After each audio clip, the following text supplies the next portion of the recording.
अच्छा जी, आज हम सिलसिला शुरू करेंगे अपना रोटेशन से। अच्छा जी, अब आज समझते हैं जरा कि रोटेशन किस तरह परफॉर्म होगी, क्या क्या है रोटेशन में, थोड़ा जानने की कोशिश करते हैं।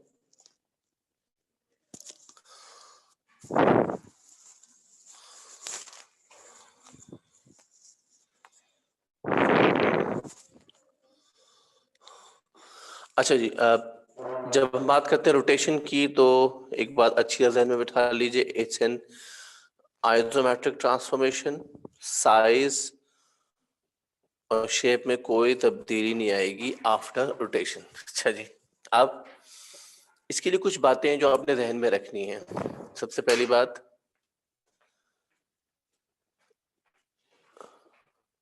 Point of rotation.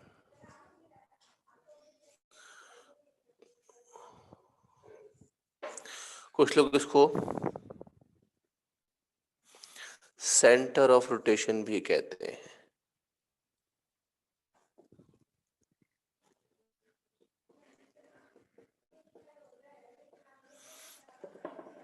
इसी तरीके से नेक्स्ट चीज है एंगल ऑफ रोटेशन, कितना डिग्री रोटेट कराना चाहते हैं इस ऑब्जेक्ट को आप। तीसरी अहम चीज है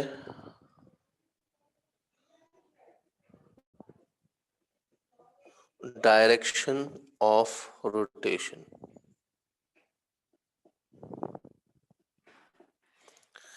जब डायरेक्शन की बात की जाएगी तो दो किस्म की डायरेक्शन हमारे जहन में आती हैं। छवि कौन सी दो डायरेक्शन जहन में आती हैं? पहले हमारे जहन में आएगी क्लॉकवाइज डायरेक्शन, यानी आप घड़ी के हिसाब से रोटेट करेंगे। घड़ी कैसे रोटेट करेगी? इस तरह से अगर आप रोटेट कर रहे हैं इसका मतलब you are moving in clockwise direction. इसी तरीके से दूसरी रोटेशन कहलाएगी एंटी क्लॉकवाइज डायरेक्शन।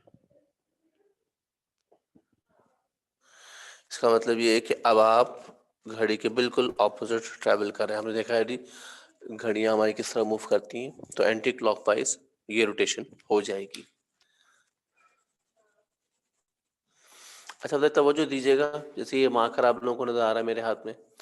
अगर मैं इस मार्कर को इस पॉइंट से पकड़ लेता हूं और उसके बाद मैं इसको घुमाना शुरू करता हूं तो ये रोटेट होना शुरू हो गया। अब आप देख सकते हैं रोटेट करवाने के लिए मुझे इस पॉइंट से इसको यहाँ होल्ड करना पड़ा, पकड़ना पड़ा। This called your centre of rotation या पॉइंट ऑफ रोटेशन, जहां से ये घूम रहा है।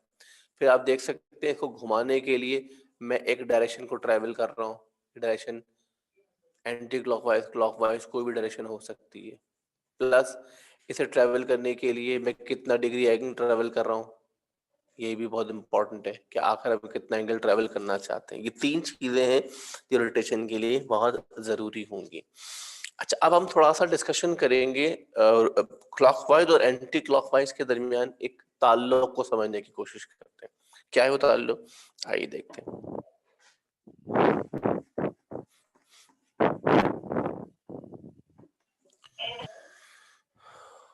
फॉर एग्जाम्पल, अगर आपसे कहा जाए कि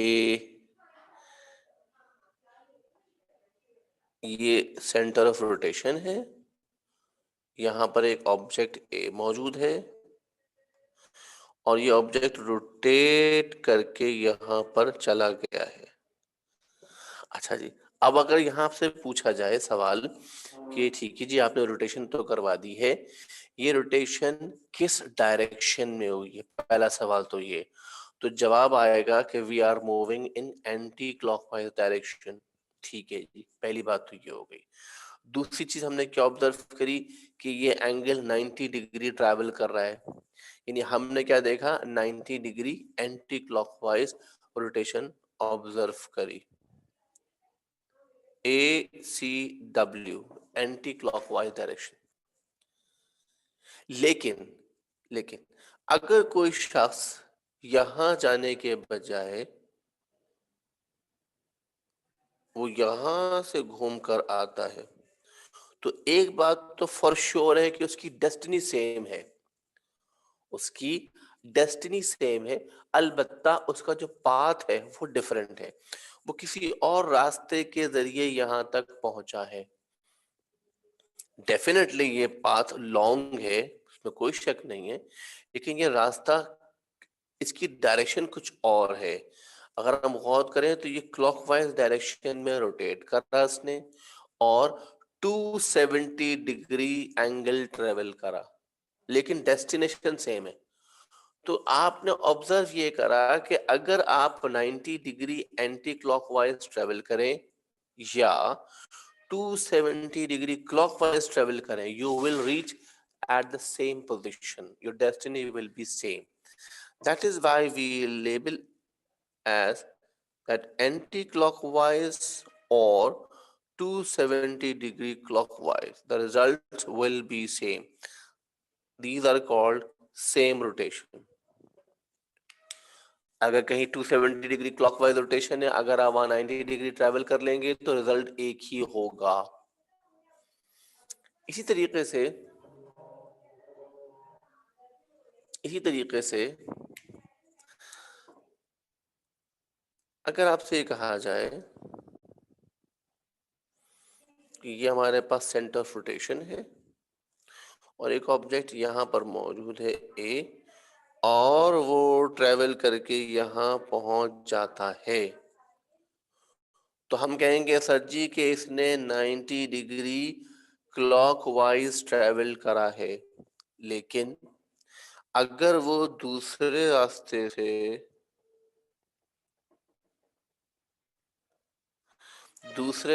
से ट्रैवल करता है, और दूसरा रास्ता क्या है जी? दूसरा रास्ता ये है कि एंटी क्लॉकवाइज डायरेक्शन में उसने 270 डिग्री एंगल तक ट्रैवल करा, तो वो पहुंचा उसी जगह पर। यानी डिसाइड ये करा हमने कि ये है 90 degree clockwise direction. This is going to be equal to the 270 degree anti-clockwise। ये हमें इन दो के दरमियान ताल्लुक नजर आया। तो 90 डिग्री क्लॉकवाइज हो या 270 डिग्री एंटी क्लॉकवाइज हो, तो destination your result will be same. You may adopt anything. अच्छा जी, अब थोड़ा सा एक और इसी वाले से आपसे बात शेयर करें। अच्छा, अब मैं थोड़ा सा एक चीज को और डिस्कस करना चाहूंगा, इसी वाले से उधर नोट कीजिएगा। अच्छा जी, अब बात को तवज्जो सुनिएगा। अब अगर आपसे कहा जाए कि जी आई हैव ट्रैवल 90 डिग्री, मैं 90 डिग्री ट्रैवल कर रहा हूँ, रोटेट कर रहा हूँ, और मेरा जो सेंटर है वो रोटेशन यहाँ पर है, ऑब्जेक्ट ए यहाँ पर है, तो फिर अब जहन में आप क्या आएगा कि 90 डिग्री क्लॉकवाइज होगा या 90 डिग्री एंटी क्लॉकवाइज? पता नहीं, आइए देखते हैं।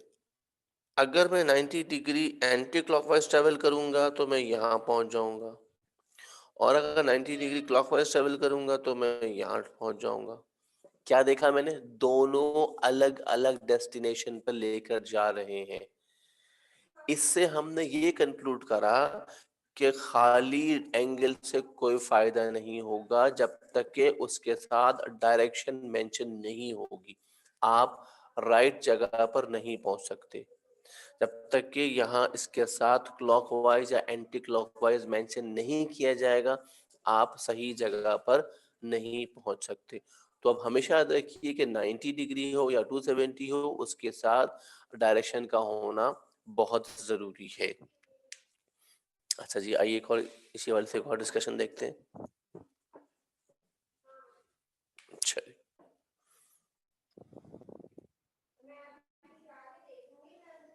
ये देखिए सरकार, ये हमारा सेंटर, ये है हमारा ऑब्जेक्ट, और ये ऑब्जेक्ट यहाँ से ट्रेवल करके यहाँ पर आ रहा है। अच्छा जी, अब हम देखें कि इसने कितना डिग्री ट्रैवल करा। पहले बात तो यहाँ तक 90 और फिर यहाँ तक 90 डिग्री उसने ट्रैवल करा, मींस ओवरऑल उसने 180 डिग्री ट्रैवल करा, और डायरेक्शन क्या है? Anti clockwise. 180 degree anti clockwise. इसी तरीके से अगर वो इस रास्ते से जाएगा, इस रास्ते से जाएगा, तब भी वहीं पहुंच रहा है। तो पता चला कि 180 डिग्री, 180 डिग्री वो क्लॉकवाइज ट्रेवल करे या एंटी क्लॉकवाइज ट्रेवल करे, डेस्टिनेशन विल बी सेम। इससे एक बात का और भी अंदाजा हुआ हमें, और वो क्या कि अगर हम 180 डिग्री के साथ डायरेक्शन नहीं लिखते तब भी हम सही जगह पहुंचेंगे। मैं अपनी बात दोहरा रहा हूं, अगर मैं आपसे कहता हूं कि 180 डिग्री के साथ अगर हम डायरेक्शन नहीं लिखते, मिसाल के तौर पे this is my object A और मैं इसे 180 डिग्री घुमाना चाहता हूँ, 180 डिग्री रोटेट कराना चाहता हूँ, तो चाहे मैं यहाँ से आ जाऊं या मैं इधर से ट्रेवल करके आ जाऊं, आपने नोटिस करा the destination is exact same. इसीलिए आप नोट कीजिएगा और अपनी आदत बनाइए कि 180 डिग्री के साथ डायरेक्शन नहीं लिखी जाएगी और ना आप लिखेंगे, राइट। 180 के साथ ना आप लिखेंगे डायरेक्शन, ना वो लोग लिखेंगे डायरेक्शन, चूंकि दोनों से कोई फर्क नहीं पड़ता इस बात पे। ये एक छोटा सा रिलेशन था अबाउट एंटी क्लॉकवाइज क्लॉकवाइज, इसको समझना बहुत जरूरी था, इससे कई जगहों पर बहुत सी आसानियां हो जाती है। अच्छा जी, अब आते हैं कि हम किस तरीके से ऑब्जेक्ट को रोटेट करवाएंगे इन गिवन सर्कमस्टांसेस। आइए आपके साथ कुछ एग्जांपल शेयर करते हैं, ठीक है जी। Let's see.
सर आपकी आवाज नहीं आ रही।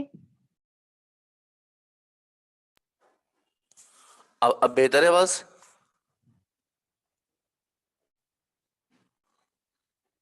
जी सर अब आ गई है। अच्छा बेटा, ठीक है बेटा जी। अब आइए तो देखिए कि वो यहाँ पर आपसे क्या कह रहा है जी। ट्राइंगल, ये देखें सेंटर दिखा आपको, -1 -2, आप देख सकते हैं ये कोऑर्डिनेट्स हमारे पास आ गए हैं। ये है -1 और ये है -2, ये हमारा सेंटर यहाँ पर मार्क हो गया है। अच्छा जी, अब हमसे क्या बात कह रहे हैं जी। अब जरा गौर से देखिए, मैं क्या कर रहा हूँ। पहला पॉइंट सेंटर था, यहाँ से मैं एक स्टेप मूव कर रहा हूँ राइट पे। अच्छा जी, फिर क्या करा मैंने, गौर से देखते रहिएगा। ये 2 स्टेप राइट पे मूव किया, फिर थर्ड स्टेप राइट पे मूव किया। आपने नोटिस किया सेंटर से मैं 3 स्टेप राइट पर मूव कर रहा हूँ। अच्छा भी यहाँ क्यों जा रहे, लेफ्ट पे क्यों नहीं जा रहे, इसका जवाब ये भी मिल जाएगा। आपने नोटिस करा मैंने सेंटर से अपनी जर्नी शुरू करी और इस ऑब्जेक्ट तक, ये जो पहला पॉइंट है ट्राइंगल का, यहाँ तक पहुंचा। यहाँ तक पहुंचने के लिए मैंने क्या करा, 1 2 3 स्टेप्स पीछे गया, राइट पे गया और 1 स्टेप ऊपर गया। तो मुझे तीनों पॉइंट्स को इस तरह 1 बाय 1 कवर करने हैं।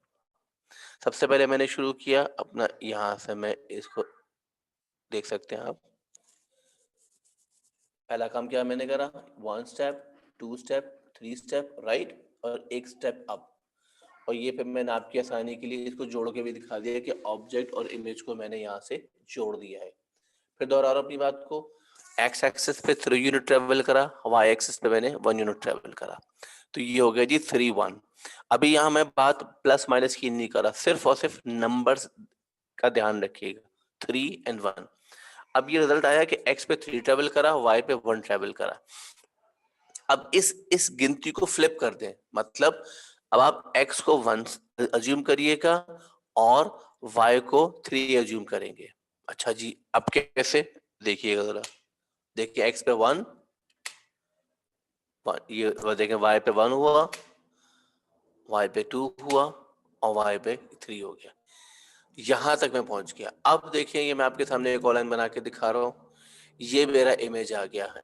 इस ऑब्जेक्ट का, ये जो ऑब्जेक्ट दिख रहा है, ये point corner of the triangle A, ये कॉर्नर रोटेट होकर यहां तक नजर आएगा। अच्छा जी, एक और चीज देखें, क्या आपको इस लाइन और इस लाइन के दरमियान 90 डिग्री एंगल नजर आ रहा है यहाँ पर, जो इस बात का सबूत है कि यस यू ट्रैवल्ड 90 डिग्री।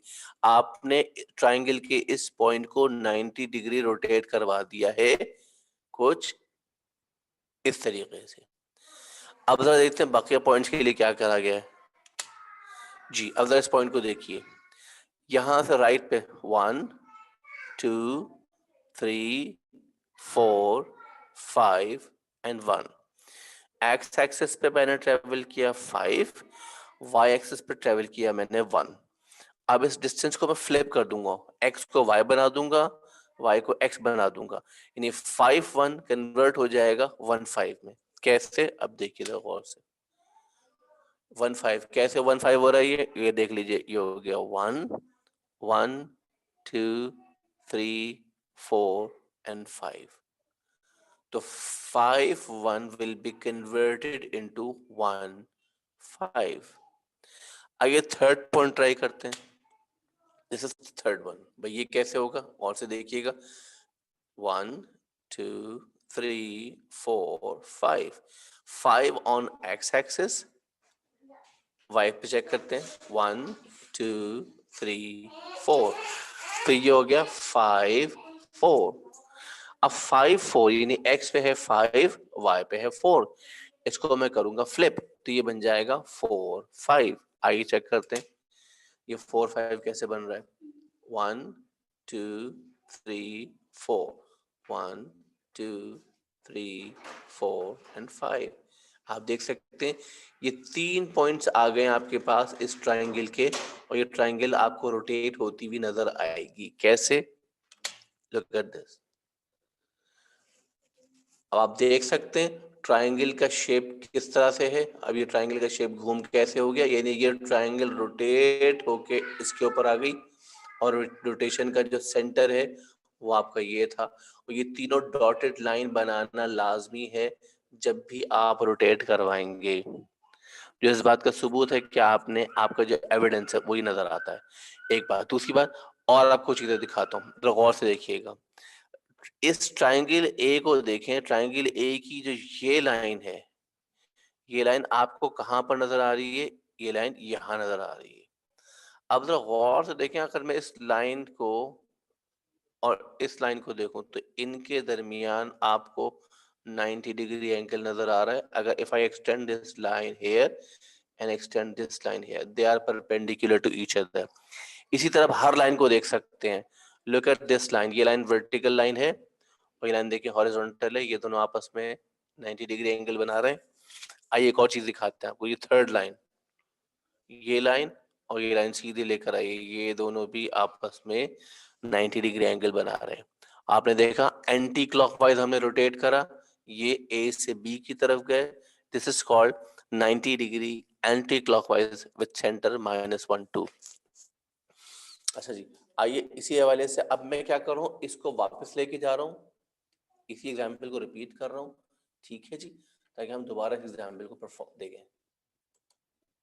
इसमें क्या क्या चीजें हुई थी, एक दफा देखते रहिएगा, मैं स्लो स्लो इसको करके बिल्कुल आहिस्ता आहिस्ता को चला रहा हूँ। देख सकते हैं पहले हमसे कहा गया शेप ए शेप बी दिया हुआ था, अंडर द रोटेशन है 90 डिग्री एंटी क्लॉकवाइज, सेंटर -1 -2 है, ये हमारे पास ऑब्जेक्ट गिवन है, सेंटर हमें गिवन है -1 -2। पहले हमने सेंटर से डिस्टेंस काउंट करा, 1 2 3 एंड 1। ये था x पे 3 है, y पे 1 है, इसका मतलब फ्लिप हो जाएगा तो ये 1 3 बनना चाहिए। ये देखिए लाइन में ज्वाइन करी, अब देखिए 1 x पे हुआ, 1 2 एंड 3, ये y एक्सिस पे आ गया 3 and we join this line.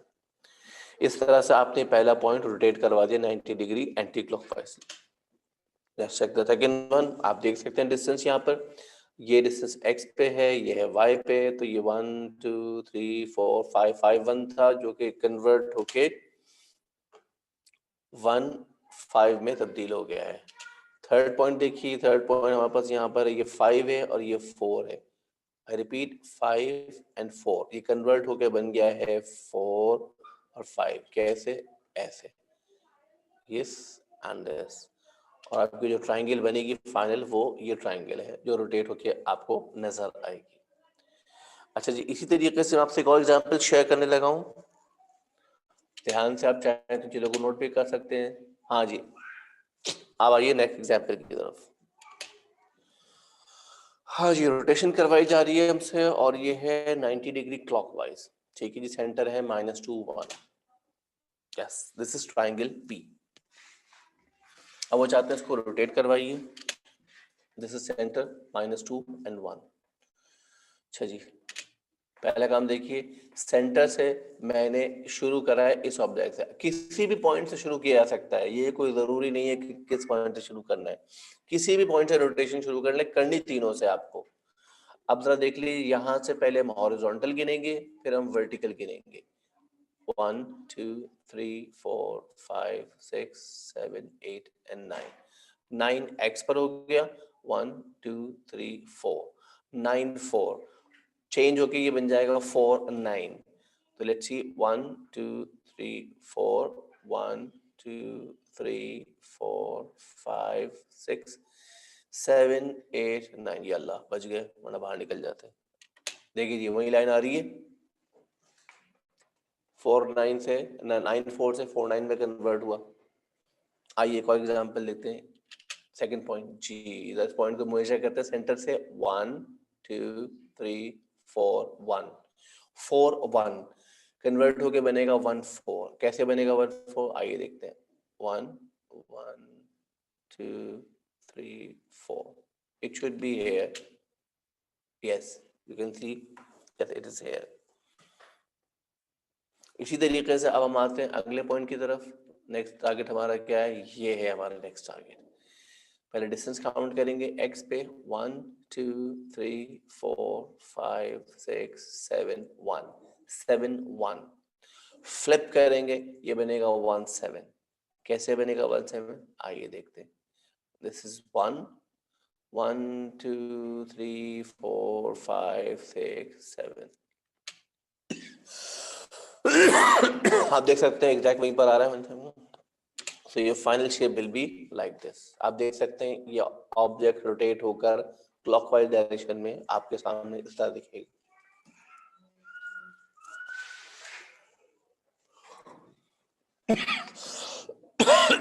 अच्छा जी, आते हैं इसी तरह नेक्स्ट एग्जांपल की तरफ, रोटेशन के हवाले से।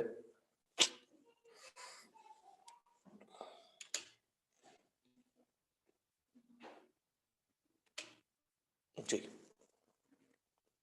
देखिए हमसे रोटेशन के लिए इन्होंने क्या शेप दिया है, 270 डिग्री क्लॉकवाइज। चलिए 270 डिग्री का के हिसाब से अगर मैं चलूं तो मुझे 3 दफा रोटेट करना होगा क्लॉकवाइज में, तब जाके मैं वहां तक पहुंचूंगा। लेकिन अभी भी हमने बताया था कि 270 डिग्री क्लॉकवाइज है, तो उसका जो ऑल्टरनेट वे है और वो है 90 डिग्री एंटी क्लॉकवाइज, यानी आपको 90 डिग्री एंटी क्लॉकवाइज रोटेट करना होगा।